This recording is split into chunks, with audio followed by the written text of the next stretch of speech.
freaking seal. Sorry, the seal's just staring at everybody. Oh my god.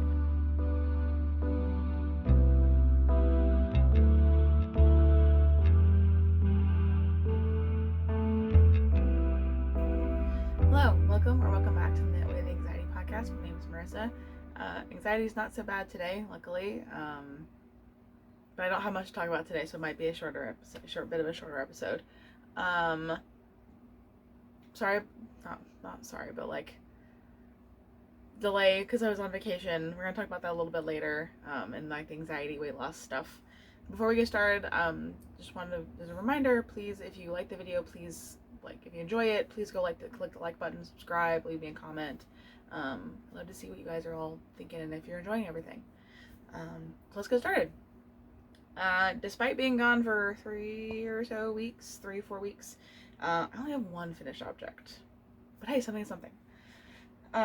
So I finished, whilst on vacation, I finished the Musselburgh that I was working on. I'm not gonna put it on because hair, but give you guys a nice look at those colors. It's very nice. Of course, as I said before, the camera makes it look, the colors look way more saturated than they actually are. They're a bit more muted and pastel, but I really love how this turned out.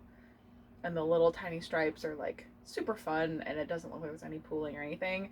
It's really long, like really long, like significantly longer than the pattern says for it to be, but that's because I wanted to use up every little bit of the ball of Casita and the Marshmellow that I had. But I think it turned out really nice, and I may keep this one for myself, or I may stash it in like a gift pile or something. But yeah, I'm super happy with how it's turned out. The details on that is the Musselburgh number 2 for 2025. Patterns by Ysolda Teague, and that was done out of Sewrella yarn. Their nylon sock, which is 75/25 superwash merino nylon in the colorway Casita, and then the little white stripes is Lion brand sockies, which is discontinued yarn, and the colorway Marshmellow, which is also a 75/25 merino nylon or wool nylon. I did that on a US 2 or 2.75 millimeter needle. So yeah, that's the stripey. That's the stripey hat, and it's super cute, and I love it. Super great mindless vacation knit too. I did so much knitting. I think I took 3 projects with me on my little vacation, and I only worked on this one just because I was so determined to get it done. Okay, next is whips. I've got 5 whips to update you on, one of which came out of hibernation. Yay. So we'll start with the usual, the Garter Eyelet blanket. Get that out of its bag. I apologize for the jingling and zipper sound. I did get quite a bit on this done. I've officially moved on to the 3rd. I finished this full skein. So I don't want to drop any stitches while I'm doing this. I almost did. Oh my gosh. Okay. So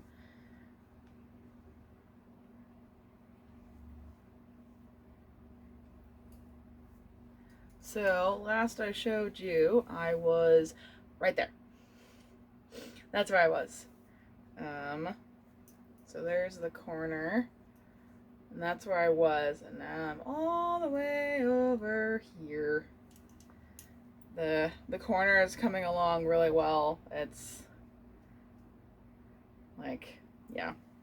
I don't know what it is about this particular like grouping of colors, but I really love it. It's just, it turned out so pretty with the shades of blue and orange and pinky colors.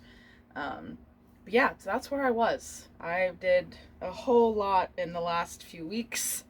And as the number of stitches gets smaller, because I'm finally decreasing and everything, it's gonna go way fast. I'm honestly hoping to have it finished by next episode, because although I've got, let me see here, I've got 1.5 full skeins left, so that's a lot of knitting to do in 2 weeks, and I've been reading a lot more, but I've also been trying to do knitting and reading at the same time, so, but it might be possible. So we'll see. So I'm currently working with this main skein, this kind of yellowy color. The last one is this kind of light green color. And these are currently the two balls that I'm working with. So this lighter yellowy with orange specks, and then this kind of darker gray color is going to be next. It's really odd seeing the bag of minis just kind of dwindle down to nothing. Like, it takes my husband like no time at all to pick the actual colors for it.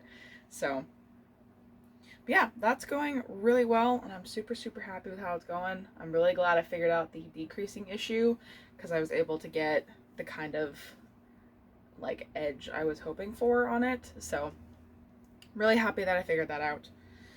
And that's going really good. I'm gonna move that marker before I effing forget, because I will forget. Where did it go? There it is. Move that marker. I'm really hoping to have it done by next time, or at least, like, I'd love to have it done before summer really gets intense, because it's a really heavy blanket and it's really hard to work under when I'm warm. Granted, I'm not warm so easily anymore, but it would be nice to have it done and use it as like a hot summer night, or cooler summer night kind of blanket, instead of that full-on like comforter or whatever. So the details on that was my Garter Eyelet blanket, which is inspired by Helen Stewart's Habitation throw. Doing that out of a whole bunch of Sewrella yarns, both her classic Superwash Merino Nylon and her Nylon base, which is 75/25. And it's just a whole bunch of different Oopsie full skeins, and then a bunch of mini skeins I've had for years. I'm really looking forward to when that's done, because it's going to be like 5,600 yards, which would be awesome. Or 5,600 grams, I think. I can't remember exactly. I've got it figured out somewhere. And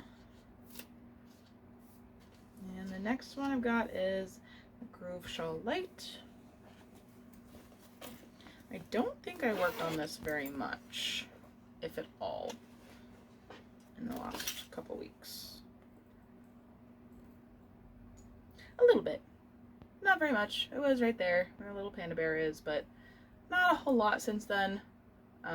Like I said, most of my focus has been on the Eyelet blanket and then on the Musselburgh, so, and on the next project I'm going to show you. But yeah, so this is not much progress on this one, but I'm still enjoying it. Still that basic garter with increases and an I-cord border. Basic pattern, and it's going to be really pretty with that yarn. So excited to get that out of my stash finally. So that's the Groove Shawl Light by Sarah Opie, and I'm doing that out of Sock Obsession yarns, 75/25 Superwash Merino Nylon in the Doctor Who Cut the Ear Off color, and I'm using a US 6 or 4mm needle. And the next whip, this one got a lot of love in the last few weeks. It's almost finished. I'm literally on the last freaking color. This is the Sock Yarn Cowl. So I was right there, and I'm all the way up here. So this is just leftovers from leftovers from a Forbidden Fiber Co. mini set. We believe it was her Hermione set that I used for another project. And I had like 9-10 grams all the colors, so I just used a random picker, whatever, like a random wheel spinner thing to just determine what sequence I was going to do the colors in based on how big the balls were in terms of grams, and this is what I came up with. So yeah, I really like this half of it just because it's all those deep moody colors. I'm not a huge fan of this one or the last color here, but whatever. It's going into my gift stash if I find someone that might like this, or I might donate it for all I know. It's superwash. It's easily washable for donations, so yeah, so that one's going really good. I'm really close to doing the end ribbing, so this one will very likely be done by next episode. Because this is the one that I take to and from work. And just to show you, this is all I have left. This itty bitty, less than 9-gram ball. Like, there's not a whole lot left for me to do on that. So that one will definitely be done by next episode. That's the Sock Yarn Cowl by Noble Knits. Link for that, because it's not on Ravelry, the pattern's not on Ravelry, the link for that will be in the description, like everything else. And the yarns, the Forbidden Fiber Co. Fortitude base, I don't remember if it's 70, I think it's 75-25, or it might be an 80-20. And that's her Hermione mini set. And those are just scraps. And I'm using a US 5 or 3.75 millimeter needle for that. Move on my sticky notes. Okay. And the next one. Ooh. Okay. Oh, got lots of yarn. Follow me around. Okay. Next one. I have the components in the smaller bag. All the big balls of yarn are in the really big bag. So everything I need is in here. So if you hear any kind of tinkling sounds, that is my tin of notions. It likes to make a lot of noise. Okay, so the next one on the list is the log cabin blanket for my husband. I successfully finished a square. So this is square B.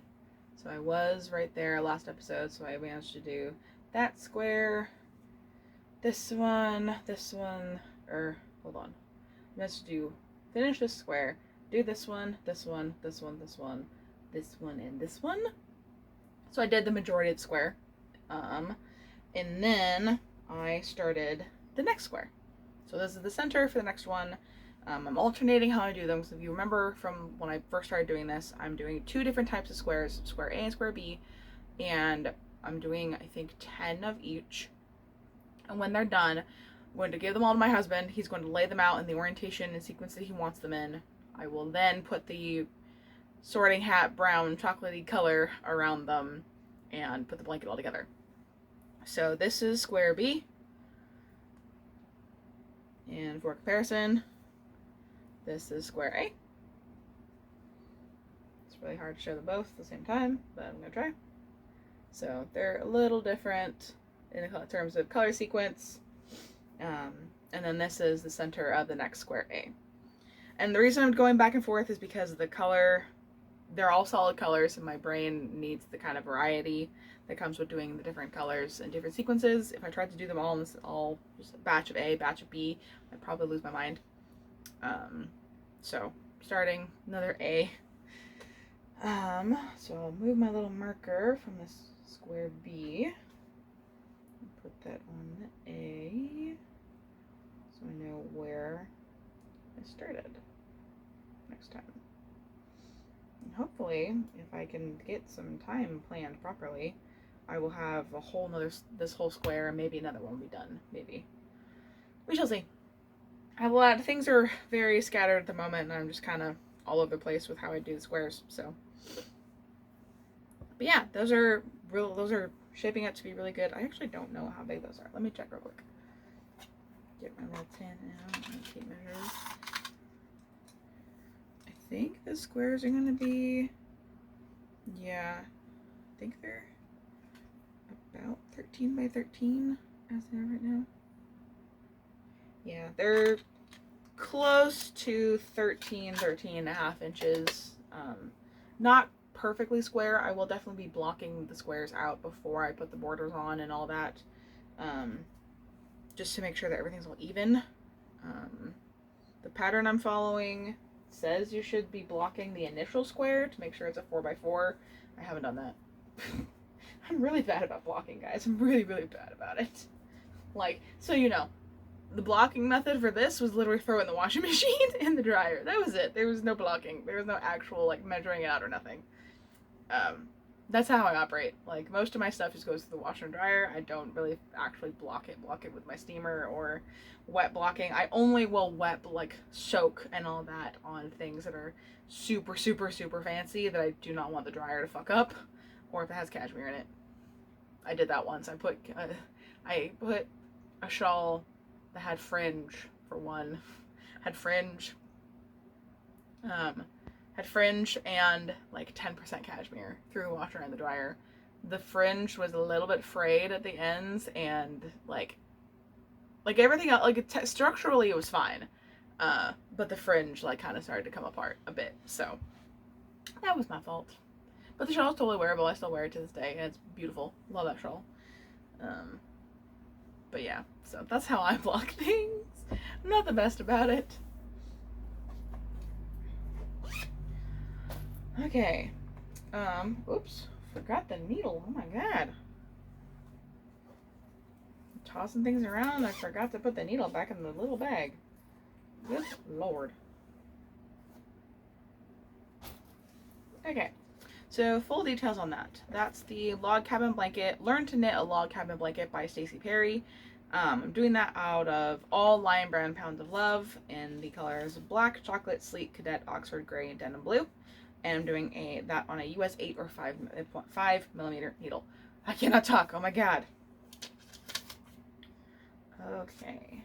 And then the last project is actually come out of hibernation. Thank goodness. So there's the bag. My super cute sheepy sweater bag.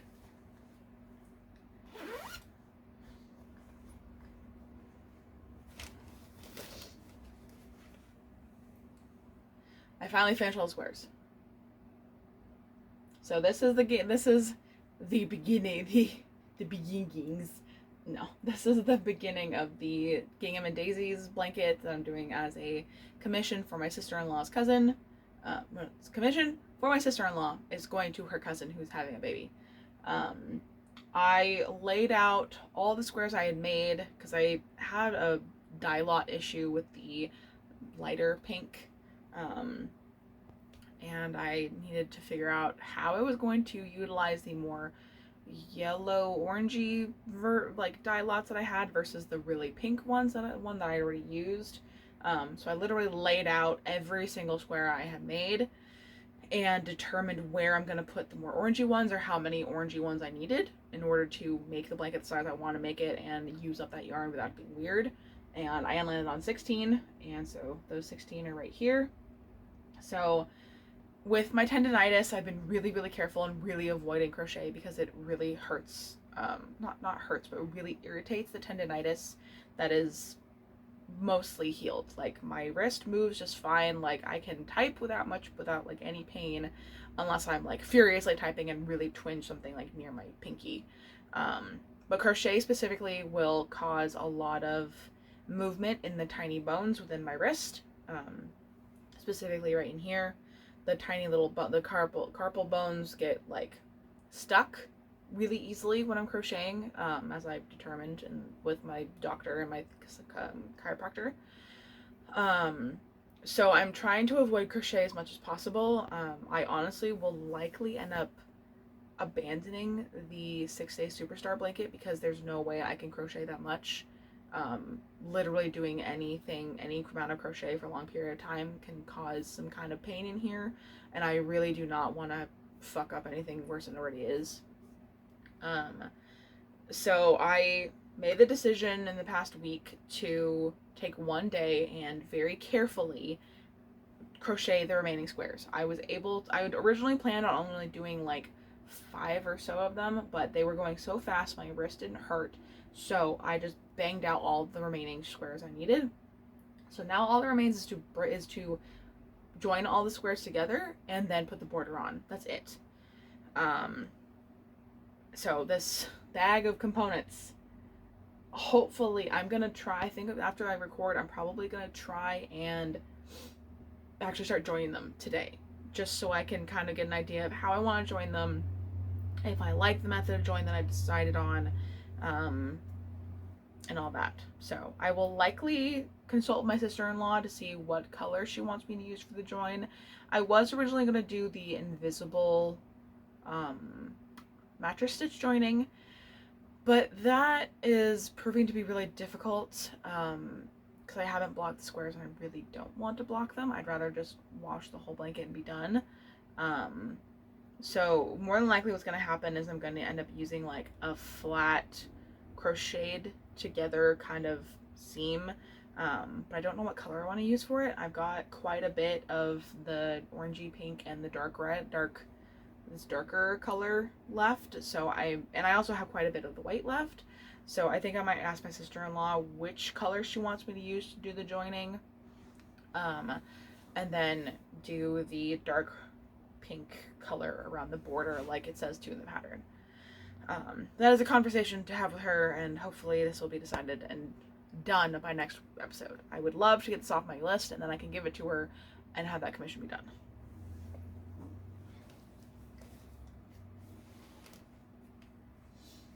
Okay, so getting details on that. That is the Gingham and Daisy's Baby Blanket by Catherine McLennan. I'm doing that out of Lion Brand Wool Ease 80/20, which is 80/20 acrylic wool.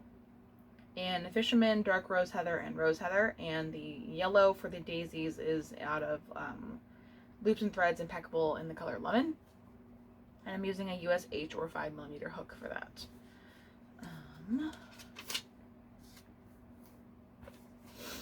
I think that's all I had. Like I said, the 6-day Superstar is still in hibernation, will very likely stay there, and may just, sadly, it may just be there forever. I don't know if I'll ever get around to crocheting again, which really kind of sucks. Or it may just be that I need to give my wrist some time. I may just need to take a long hiatus from any kind of crochet in order to let my wrist really heal in its entirety before I start going again. No new cast-ons, so no new projects. There might be next week, maybe. I don't know. I don't really have like the cast-on bug right now. Most of what I've got right now is just finished. Like I really want to, like see that thing. There are so many things that are on the cusp of being finished that I really want to finish them, like the sock yarn cowl, the Gingham and Daisy's blanket, and then potentially the Eyelet. The Garter Eyelet one could potentially be done depending on how many hours I put into all of them in the next few weeks. So there is a really good likelihood that next episode will have considerable FOs, hopefully. And from there we'll see if I get the cast on bug, and we'll see what I work on from there. I don't know. I have this thing in the back of my mind where my brain's like, you know, you have all this really nice sock yarn, you have this Felici and some acquisitions that I could potentially make more socks, but I don't know how I feel about that at the moment. So we shall see. Like, I also have the reading bug, and I figured out a way to read and knit at the same time at night, so it's like I need, if I finish all these super simple projects, I need some way of working on a simple project whilst reading at the same time again. So we'll see. But I do have some acquisitions because Star Wars Day happened and I couldn't resist. So I have this lovely bag, I apologize for crinkles, that contains mustache yarn, which I have never used before, and I 100% blame Lisa of Knit All the Yarn podcast because she is a major mustache yarn fan. I've been binge watching all of Lisa's podcasts forever, for like the last 2 or 3 months. And when I saw the mustache yarn actually still had yarn for her Star Wars release, which she does every year, I was like, I needed to get that. I need it. So I got it. I didn't get every color. My God, no, I did not get every color. If I got every color, my husband would have killed me. It would have been so much money. But I did have about $150 for my birthday that I used to get this yarn. And I got 6 skeins. So I think I've got close to half of the Star Wars yarn that she does, I think. But I'm going to go through and just pull out each one like I do normally. And all of these are her perfect must match set. So they're 2 half skeins wound together. So if I understand correctly, when you use a mustache yarn perfect match set, you literally start at the exact same color on both skeins if you wind them correctly. So you can just knit 2 socks at the same time. So this first one is Womp Rat Sharpshooter, aka Luke. So I've got that kind of white color from his tunic, and then the darker color from his darker outfits, and then the blue and green for both of his saber colors. Very, very pretty. I'm very much looking forward to this. Like, this is... I'm just so excited about all these yarns. I can't help it. I'm just so excited. And this one is Princess General, aka Leia. So it's got white and brown for her like OG white dress and her hair, and then the green and purple, I think, for her later outfits, possibly for her Return of the Jedi outfit. But that one's super, super fun. I love that. And then this is the Rebel, aka Han Solo. So the white and brown and black, and then blue as well for his whole outfit, and then red for his blaster. Yep, I don't have words, guys. These are just all so pretty. I can't help it. And then this one is our droid number 2, aka R2D2. So the colors of our favorite little astromech. Super fun. And then this is Mando and Little G, aka Din Djarin and Grogu. So this is a Mandalorian reference. So the colors of Mando's outfit, and then there's a little pop of green here for Grogu, and then I'm sure the brown and whatnot is for Grogu's outfit as well. So that's her. And then this one, I believe, is her like yearly. Every year when she does this, I think she comes out with like a different fun color to go with it. So this one's called Space Wizard. And it's like every single lightsaber color. Like, it's so freaking pretty. It's like a lightsaber rainbow. It's so freaking cool. I love this. This is so much fun. It's so fun.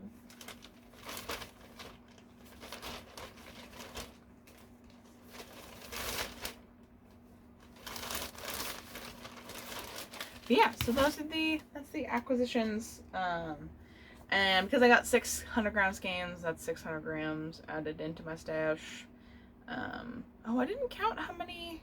I think it's about 150 are coming out with the Musselburgh being done. So, last section is the usual. So, contact warning. We're getting into the weight loss and anxiety stuff. Weight update. I am up 3 to 5 pounds, so I'm still in the 35 to 38 loss range. I mean, I'm not surprised at all. My consistency has been crap for the last few weeks, but also I was on vacation. I didn't think about tracking anything. I just enjoyed myself. I definitely noticed while on vacation that my old snacking habits came back because I was bored sometimes, which is something I need to talk about with my therapist. I'm definitely doing more movement though. Like, I'm really finding that I'm enjoying taking afternoon walks, 3 to 4 days a week.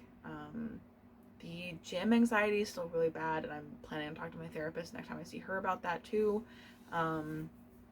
It's kind of frustrating. Like, I think I was talking to my husband the other day, and it literally was like I spent the first 3 months of this whole journey, so literally June to August of last year, consistent, like every week, 4 days a week, I was in the gym doing my cardio, doing weights, and that's how I dropped the first 25 pounds. And I did that in those 3 months, and then I lost another 10 when I got sick in September. But I haven't really been able to, I mean, I've maintained that loss. I've maintained that 35, 40 pound loss for the last 8 months, but it's like nothing's really come from that. It's like, it's frustrating because I was super consistent and super on top of it, had this energy and drive to just keep going despite how I felt. Because like when I first started going, I was super, super anxious about like using machines wrong and everything. And now it's just the observing anxiety. It's just so, so bad. And debilitating, and it keeps me from going to the gym, and I want to get stronger so that the weight, when I do, like lose the weight and everything, that I'm, gaining muscle in the right places, and like not like the whole reason I'm doing it is so that as I lose weight, the muscle fills in that space where the fat was, so I don't have as much loose skin and don't need as much surgery later. But like I'm struggling because it's been like 8 months of plateau. Like I had three solid months, and then it's been like nothing but yo-yo bullshit around a 5-pound range for 8 months, and it's frustrating. It's extremely frustrating. But I think that has to do with my mindset. I really do.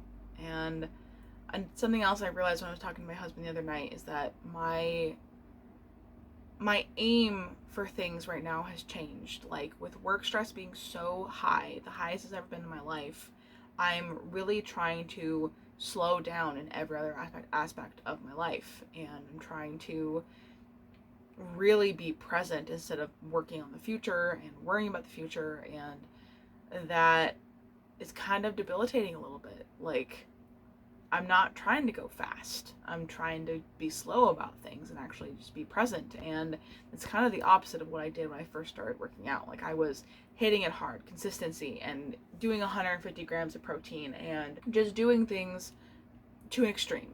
Being very black and white. It was either yes or no. There was no maybe. And I'm trying to exist in the maybe, because if I don't, I'm gonna lose my marbles.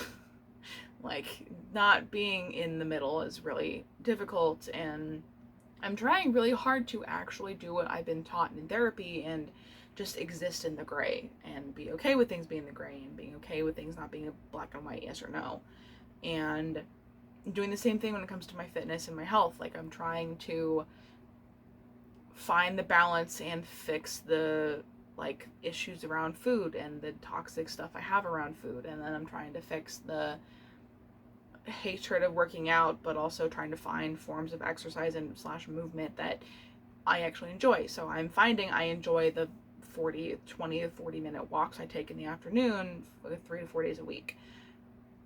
But I can't, like, that's fine. I'm fine doing the cardio. I'm a little frustrated that I'm not driven to go to the gym and get strong again. And I don't know if that is driven by fear of hurting myself, because like my wrist being all messed up really put a damper on things. Like I wanted to start working out again. I literally fucked my wrist up the week before.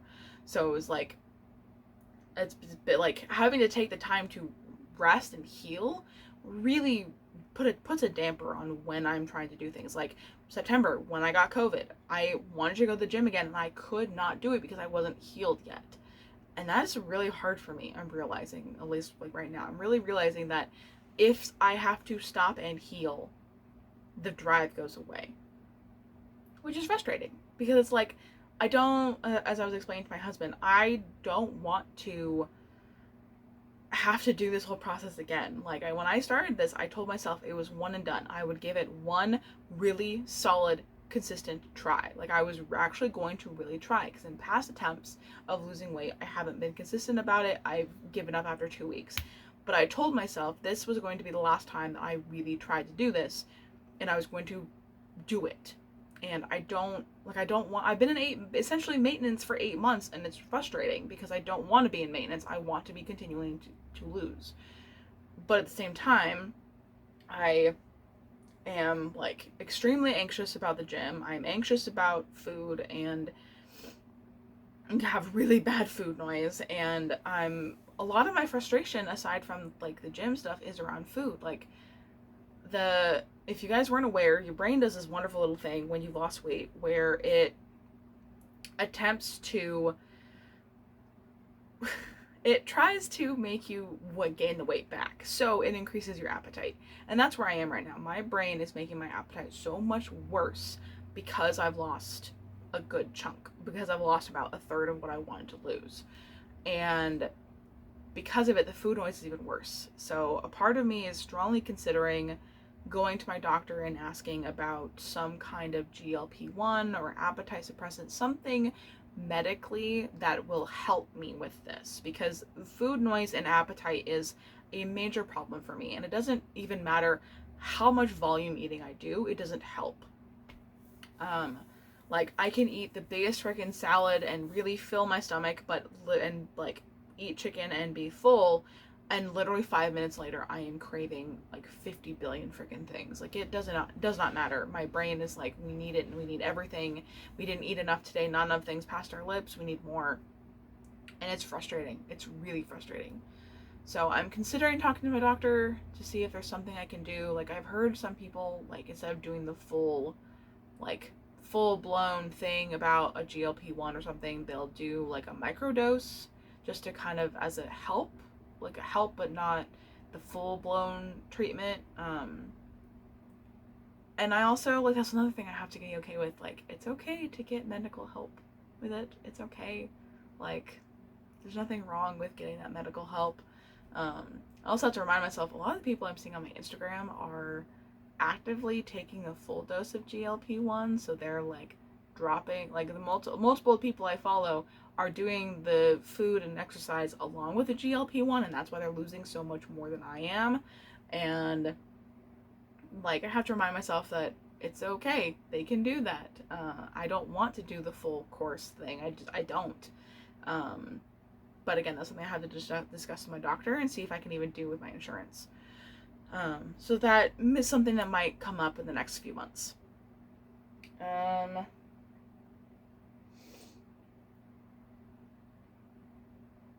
Yeah. But like, vacation. Vacation was great.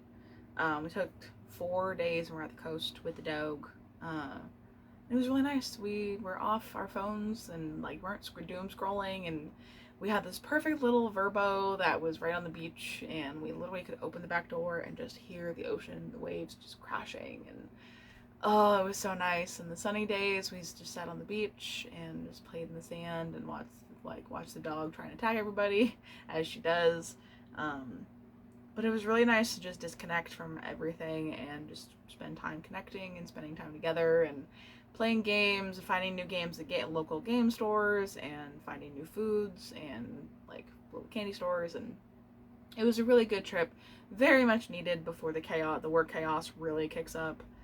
Because in the next month we're supposed to really start the actual training stuff, and I'm trying not to freak out about it. I'm trying not to. So, but it was a really good break from everything, and it was not long enough. It really was not. So I'm really looking forward to when all this system upgrade stuff is done, because then I can actually take a real vacation. So we'll see about that. That's like all I had for today. Like I said, really short episode, not a whole lot going on. I'm gonna try and get this episode up soon, so we'll see. Hopefully I'll be back to my normal schedule in the next week or so. So we shall see. But yeah, I guess that's it. I don't have anything else for you guys. So I guess I'll see you next time. Bye.